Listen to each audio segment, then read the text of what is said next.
have Lick It Up by Kiss stuck in my head. Oh. Because... That's not a good intro. Well... okay. Well, we cut to the punchline. That was the punchline of it. But I was going to be like, as everyone knows, I'm deeply ashamed by the fact that Family Guy is my comfort viewing. Sure. And there's an episode that was on when I woke up where Brian has to rent a Hummer. And while him and Stewie are driving around, that's the only song that plays on every radio station in the Hummer. It's Lick It Up! And at one point, I feel like it's playing on multiple stations at different times, all together. Sure. And Sam Elliott's there, I think. I don't actually watch it. It's what I put on. I like the music. You don't have to be ashamed. It's a good show. No, it's just not. It's so bad. It's capable of being a good show. Sure. I like the gags. Yeah. It's cheap. There you go. Guilty pleasure, even though we don't believe in guilty pleasures. I don't like that word.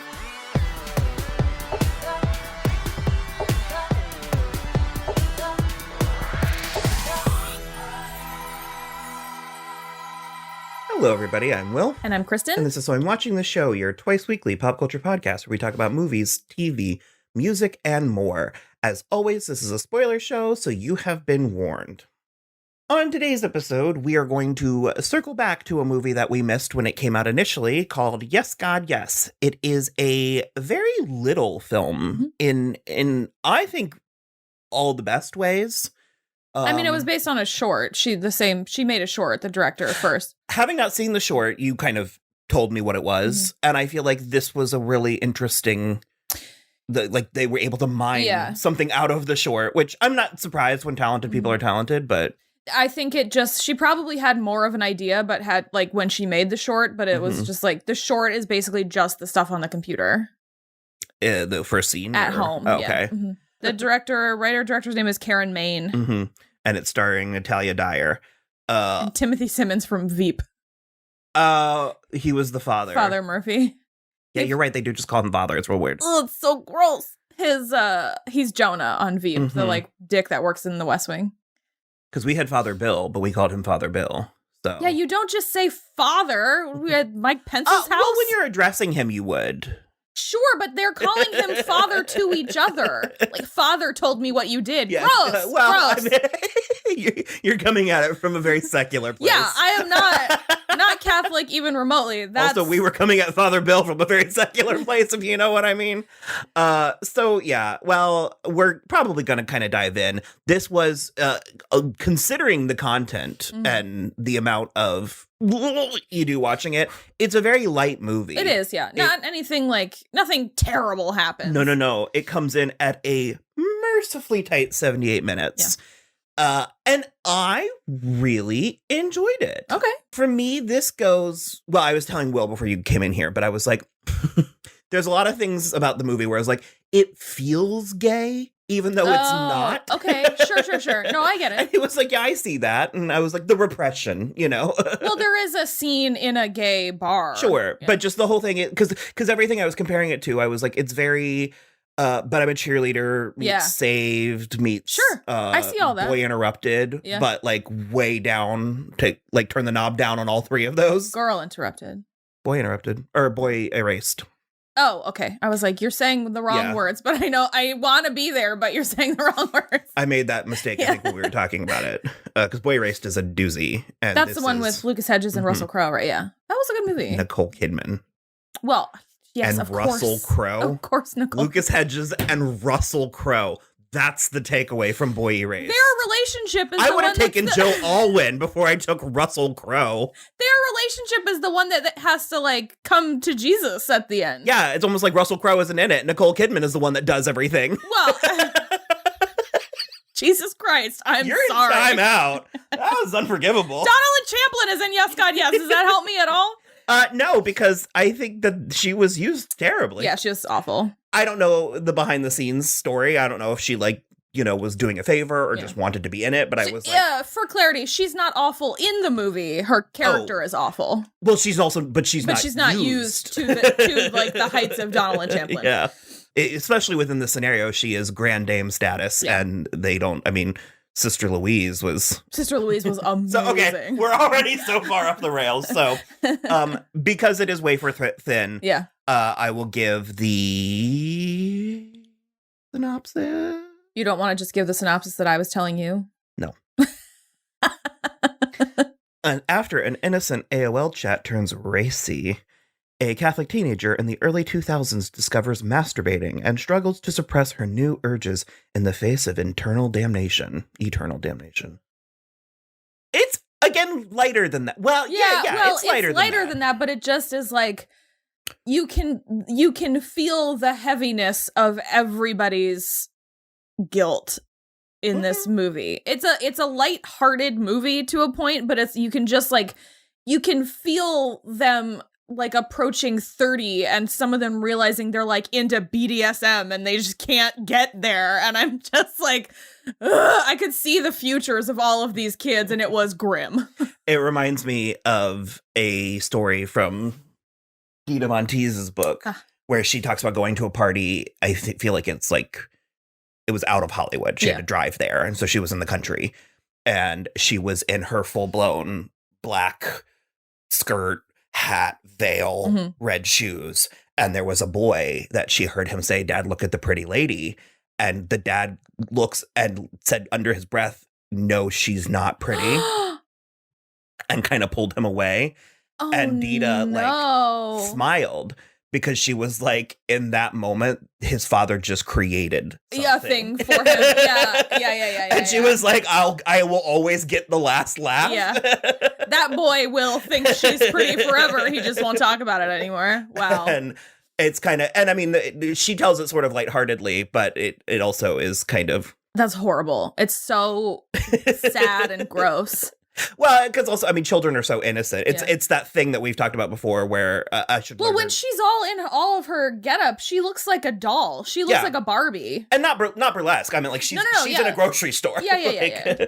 But no, it's that thing that I should memorize the author because we bring it up so frequently. But an author wrote an essay about how like she talked about how children can't distinguish between a drag queen and a Disney princess. Oh, yeah. How it's like the same thing to them. Well, it also reminds me of the Dolly Parton thing where there just was like a trashy lady in their town and she just thought she was the coolest. And so that's what she modeled her look after. And it just like.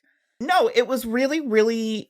It was really nice. Well, you said it was written and directed by a woman. I don't know her career, but I don't think it's vast. No, I imagine I'll follow it. It was really nice for me seeing Natalia Dyer. Mm-hmm. I like her a lot in Stranger Things. She wrote that Jenny Slate movie called Obvious Child, which is apparently amazing. I did know that at one point. Yeah. Stranger Things is one of those things that kind of burst onto the scene, and you're always a little bit excited to see who, if anyone's going to go where. Mm-hmm. It's not really a flashy performance, but I mean, she's great. Yeah, it's good. And it's different than Nancy. Yeah. Her name is Alice in this movie. And Nancy is like, she lives in a conservative, like a politically conservative house, but Nancy does in Stranger Things, but they are not like religiously conservative. And so that's not a factor on that show. Yeah, they're very open. She's having sex with boys. Like, it's not a problem. And this was just. Between the two of us, there was a hefty amount of trauma in the viewing of this. Yeah. For starters, it takes place in 2001. There's a lot of music. We are very literally the age of the characters. Like the exact age. Like we were 16. There were so many sensory triggers. Yeah. The AOL Bing. The ASL. the way the chat room looked. And also, a very, very authentic depiction of the curiosity of how, because she was just on like a trivia chat, which, I mean. It was like a word jumble. Yeah, which is very, I think, authentic that you're not always like, what can I get into? I mean, me and my friend were. I did too. We were just, to be honest, we were like trolling the men who were trying to get us into private chats. We were just like, oh, we're 24. But there's a picture where she's holding a photograph and you can hear her fingers on the photo paper. And then she lifts a scanner lid. And I just was like. It was sending both of us a lot. So many things. Like how clunky the mouse was, that she kept on like only turning off the monitor on the computers. It was driving me crazy. Back in the day, they were separate entities. Yeah. I did want to say, because we get established at school, and it is a Catholic school. Yeah. and they're in a sex ed class.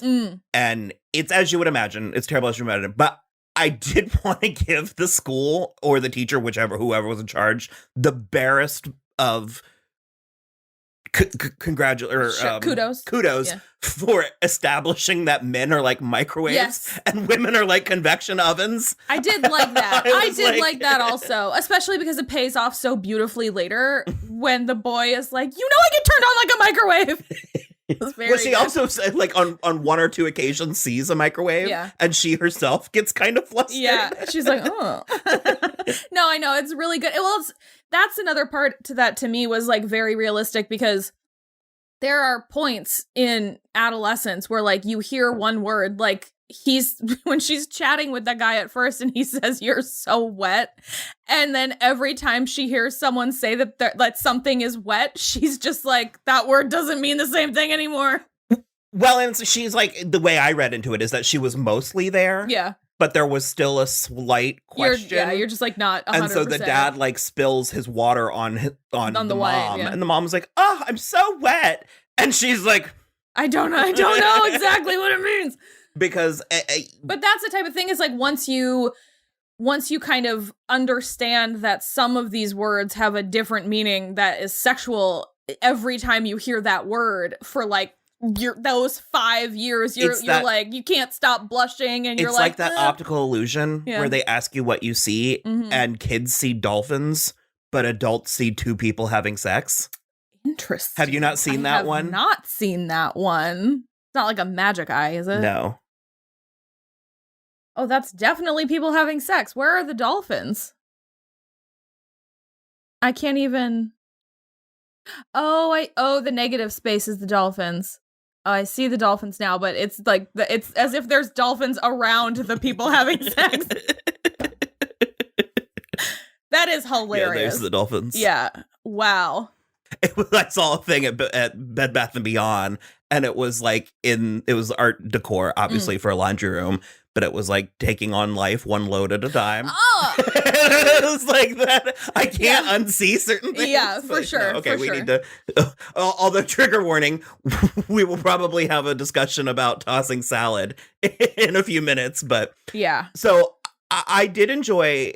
Speaking of the it feels gay but isn't, because I was going to say the most, for me, obvious comparison to this is Henry Gamble's Birthday Party. Sure. And in that sense... It's got a little bit of an 8th grade vibe, too, but they're both, in that sense, they're all 3 rated R. Yeah. However, I would not discourage young people from it. This is rated R? Yeah. I guess it definitely is. Wow. I mean... I guess, there's pornography in this. Okay, fair enough. I mean, it's fair. It's softcore. Yeah. It's like boobs. And from what, But I would not discourage young people from it, because I think it does far more good than but a cheerleader. Because I'm a cheerleader because I was like 14 or 15 when I saw that. And thanks, Tara. She was my worldly friend that introduced me to gay stuff. Rocky Horror Picture Show. It's relatively harmless, and especially dealing with sex as a subject matter, I think it would do a lot of people good. And I'm unfamiliar. We don't see it a ton in mainstream, but I do love that this deals with female sexuality and that she is just normal. Like, because that's where the gay, like, oftentimes when we're seeing movies like this, there is something just so heavy, like like Boy Erased. It's like, there are literal life and death stakes in that movie that are not in this one. Correct. Yeah. No, there's not to diminish anything. But there's no indication that if somebody finds out she's masturbating, her parents are going to kick her out of the house. It's like, that's unlikely.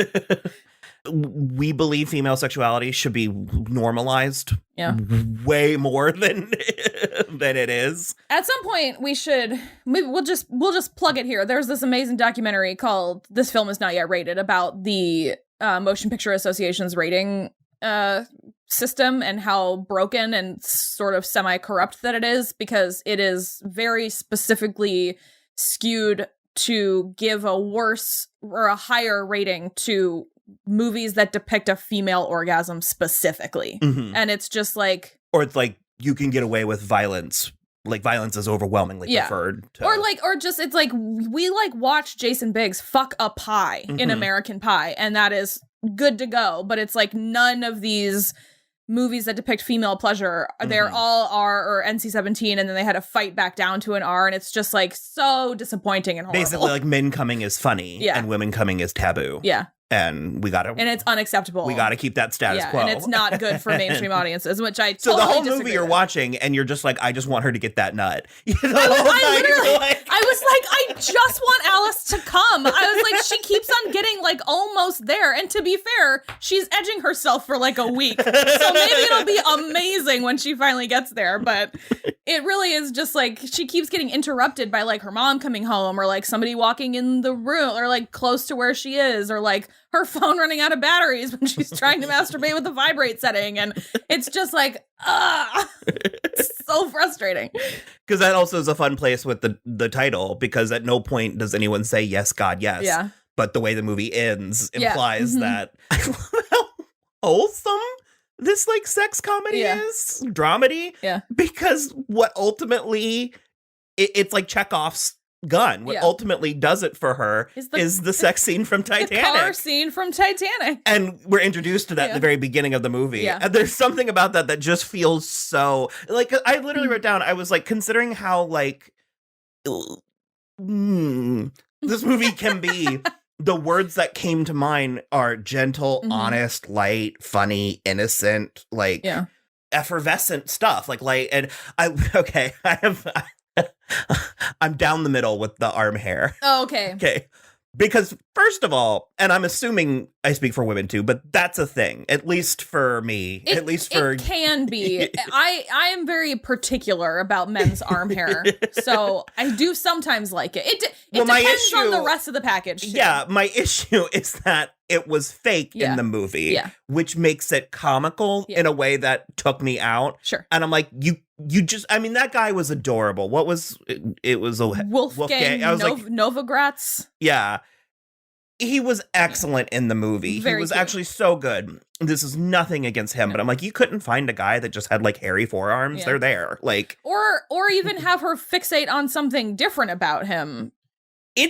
But that is, I guess, a very it's a like secondary sex characteristic. And it's like an older man, like an older boy thing. You know, I mean, I was like, it feels very, it felt authentic. And also the first like porn image she gets, the guy had like, that part was extremely authentic to me. I guess that's the thing, is like, if it's one of the first things you see that really goes in there. Because she doesn't really know what to do with it. Because every time they cut to like the thing, she's just sort of like. She like wants to run her fingers through his arm hair. But it's like, she doesn't really, it's like, I don't know where this is going to get me. Yeah. There's an episode actually early in Gilmore Girls where Rory's best friend Lane is like obsessed with this boy in her band, her like marching band, because of his hair, and then she just like straight up has a break, like a mental break one episode, and just walks up to him and runs her hand through his hair. It's very funny. We are not by any means anti-God. No. And we're not even necessarily anti-religion.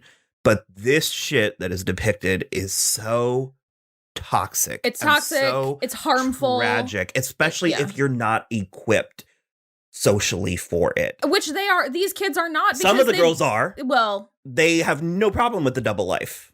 Well, okay, sure. With compartmentalizing. Yeah. We got a whole army of Allison Breeze and Promising Young Woman. Yeah. That's fair. That can compartmentalize. Here's my thing, and I always distill it down to, weirdly, a quote from Mayim Bialik on Big Bang Theory, where she says, I have no issue with the concept of a god, but I reject the notion that he would take attendance. I find it baffling. Yeah, and I'm just like, that is like very distilled. That's the most thing, where it's like, you know, multiple times in this movie, somebody says something like, God will know if you're masturbating, and that is wrong and a sin because you can't make a baby from masturbating. And I'm like, God has bigger things to worry about. Well, which is weird, because we were a little bit sort of not at odds, but at the end of the movie, she sort of pulls, I forget how she phrases it.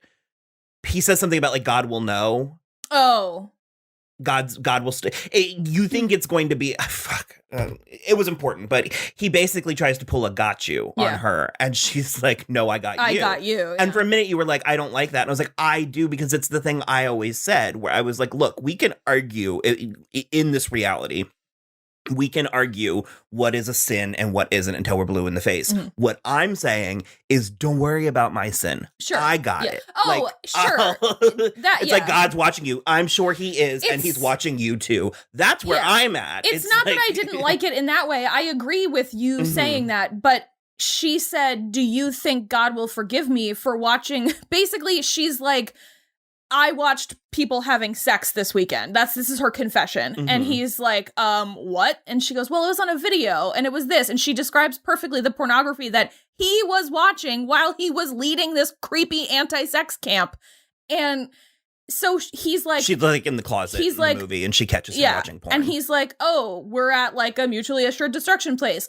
And he just is like, she said, do you think God will forgive me? And he says, that's between you and God. And I think what you're saying is correct. Let me worry about my own sin. But for a 16-year-old girl who needs a reassurance that there is a like benevolent God, I think it's totally a cop-out to just be like, that's between you and God. I just would have been like, well, is it between you and God that you were watching porn while you were looking after children? I think she has the power at that point. Of course she has the power at that point. But this goes back she can get him extremely fired. But this goes back to what I was saying, and the point I was going to get to is where this sort of culturally where this is so toxic is that the kids who need it are the ones that don't get it. Yeah. Because all of her friends that figure out how to compartmentalize, they can project the image of the good girl, of the good kid, and they get celebrated by the culture in a way that the person who actually needs the love and guidance then gets singled out and pushed out. Because the problem with Alice is that so then you have a corrupt and Alice is like far too innocent. Like she's discovered nothing. She doesn't know what anything means. She like barely knows like where to touch herself and stuff, and it's just like all of her friends, her one friend, the like main friend, was masturbating all over the place. Bitch. And it's just, she just is like, ew, no, that's disgusting. And I'm just like, I don't believe you.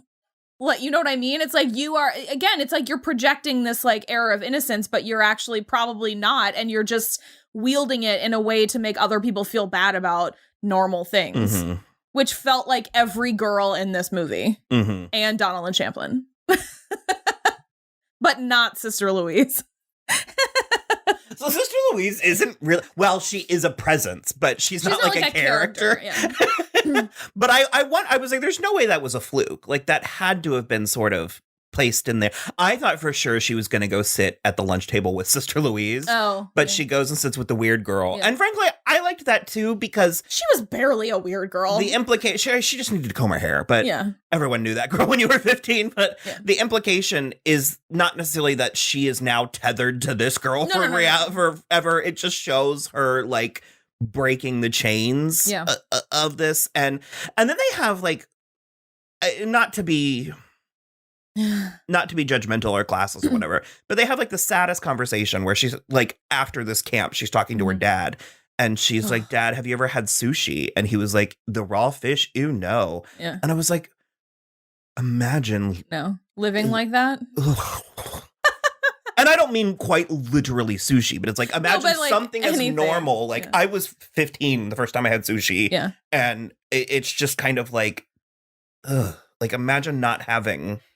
The only thing I'll say is this feels sort of like a, not rural, but like very, very suburban. And that's what I was like, I'm not trying to go to a classist place or like but it is just a coastal elites, but it's like, you can't try. Oh, so, well. Because that's not the worst thing he says either is like, they're leaving church and she's like, they have the sushi conversation. Then she's like, who's going to go to church with you when I go to college?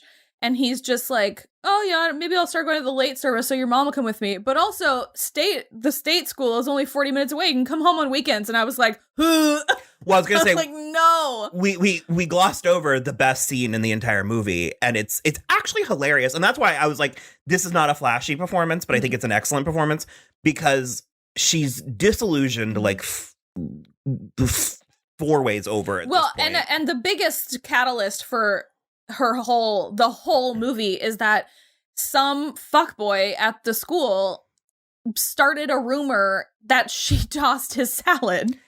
So which she doesn't know what it means the entire time. Apparently neither did I, because I kept laughing because I was like, that's not possible based on my understanding of the word. Oh.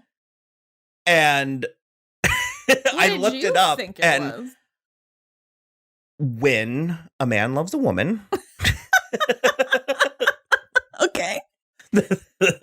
There's a South Park bit. It's the one with the Lord of the Rings where they think you've seen that one, right? Yeah. They think that they have this like backdoor sluts 9, but they really have Lord of the Rings. And so the parents are trying to explain to them the sex acts in backdoor sluts 9 in like a well, when a man loves a woman, way. Sometimes a third man comes in. Sure, and sure.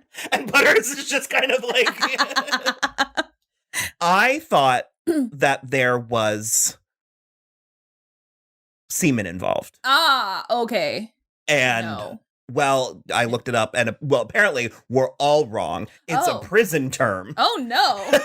See, I thought it was a gay, and so I was like, she can't have done that. Okay. And I kept waiting for that to play out, and it just didn't. And frankly, I mean, when you're dealing with slang, well, and like teens and stuff, but I've always thought it just was.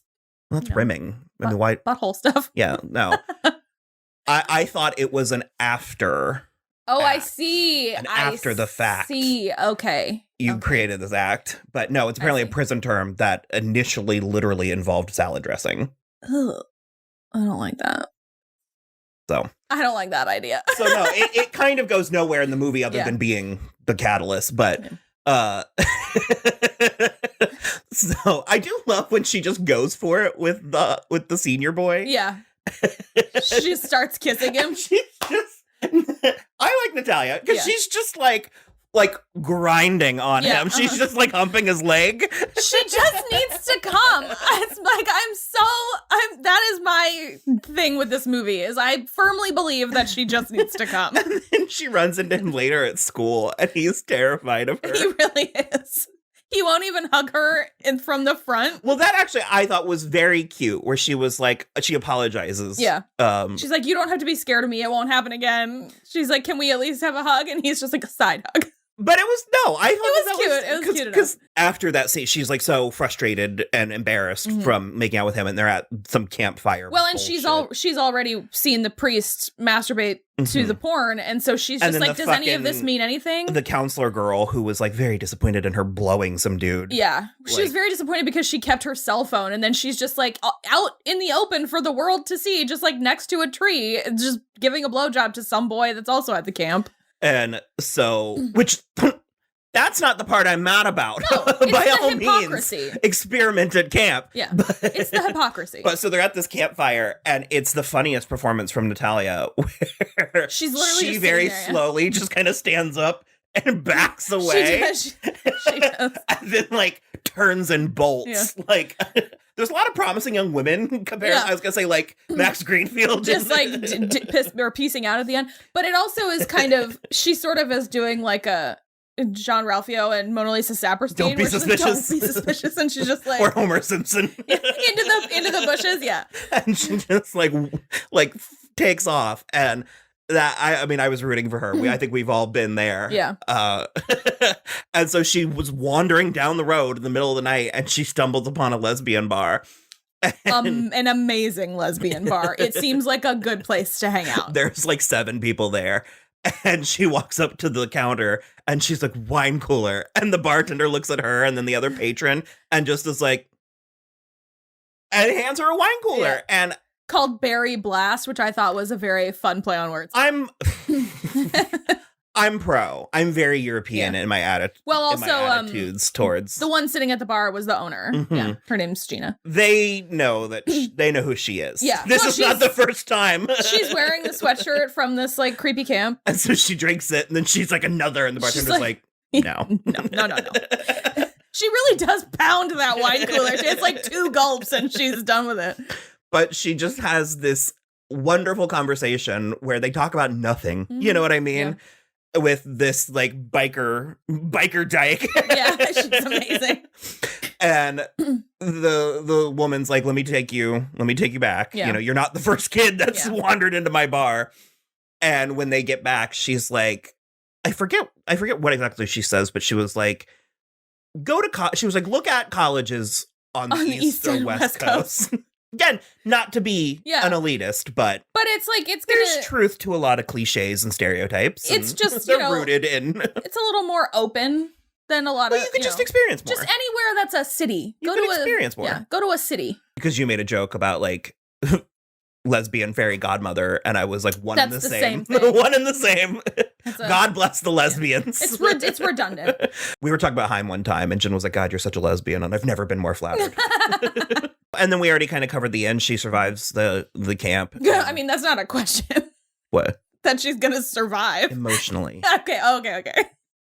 She makes it through the other side. That's fine. And then goes home and gets it. And then the best needle drop. That's true. It rivals the Promising Young Woman. Yeah. Because with that, I was dying, and you guys are looking at me like, what the fuck is wrong with you? And I was like, give it to me. Yeah. Okay, I don't think I've listened to that song all the way through. It's so good. Before last night, I had not listened to that song all the way through since I was probably 17. I'm so addicted. Yeah. Okay. So it gives with one hand and takes with the other, but it is such a good song. Much like God. It is such a good song. It's also disgusting. It is. Candy by Mandy Moore. Uh-huh. Yeah. Last I heard, she rejects it. She like won't sing it and stuff. I'm like, oh, come on, Mandy. I'm like, she was by this point.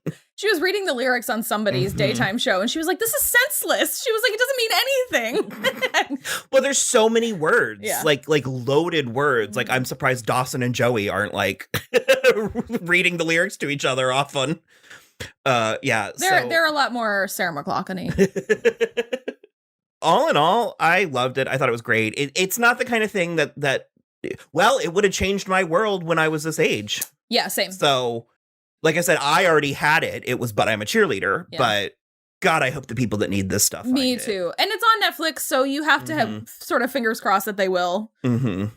That the algorithm will be in their favor. Yeah, definitely.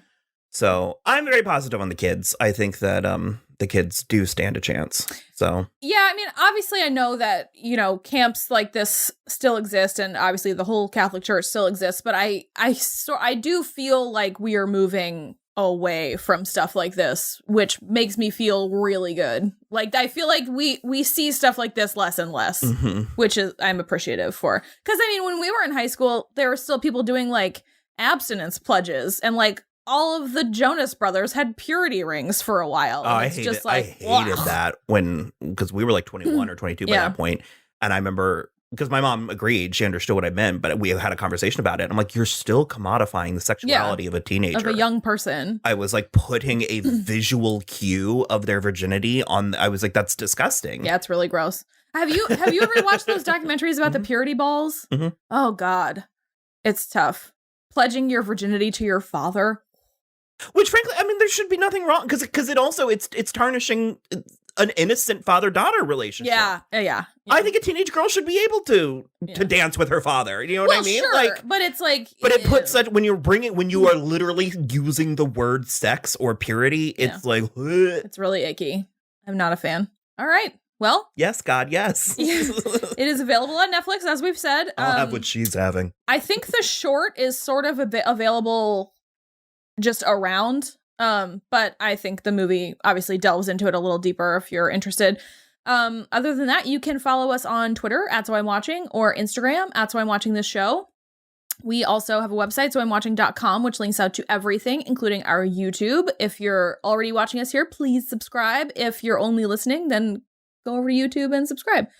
And then other than that, just rate, review, and subscribe wherever you listen to podcasts. And that's it for us. Bye.